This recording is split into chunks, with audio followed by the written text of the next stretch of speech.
Well, it's been a month or two since our last update on the issue. Long wait times for people calling 911, late ambulance arrivals, and a lack of paramedics. In February, leaders with the county and AMR called this a crisis that needs immediate attention. So what's happened in the last 3 months since that call to action? Investigative reporter Evan Watson has a story. Let's start with the data, and specifically level 0 calls.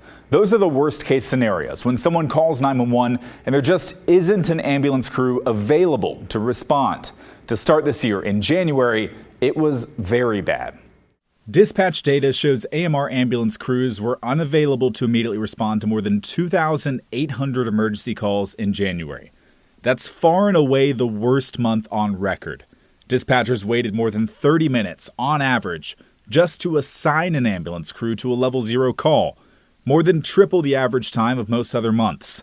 And that ambulance crew still needed to drive to the emergency after that. AMR says there is a clear explanation for this: the January ice storm.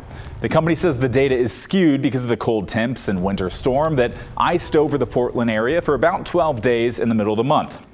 So if January was a one-off, we should see improvements in the months after that, right? Well, fortunately, we do. Compared to the same months last year, the data shows clear improvements in the number of level 0 incidents.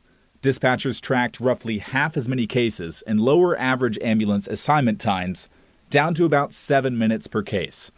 Still, that's more than 1,800 level 0 calls in a 3-month span, which is still concerning and dangerous. An AMR spokesperson says the data is further evidence that the county needs to switch staffing models.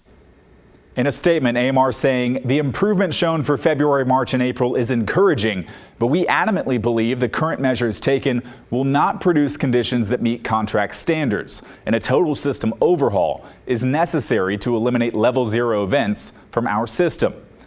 The county and AMR have consistently disagreed on how to address the shortage of paramedics. The county requires 2 paramedics per ambulance, and AMR wants to pair a paramedic with an EMT. We've covered that squabble and related fines at length here on the story. Both sides admit this is an urgent problem.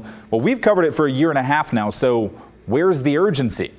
AMR and Multnomah County are locked in mediation sessions to try and resolve their differences over how to improve ambulance service within the county.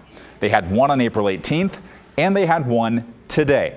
These are closed sessions described by the county as being good at promoting, quote, dialogue and compromise. Multnomah County Chair Jessica Vega-Peterson says she's committed to reaching a settlement with AMR that guarantees better response times, accountability, and service. She also gave a statement that could be interpreted as a vague threat towards AMR's contract with the county, saying, "I'm also looking toward the bigger picture as we reevaluate our ambulance service plan to make sure we have the tools at our disposal to serve this community."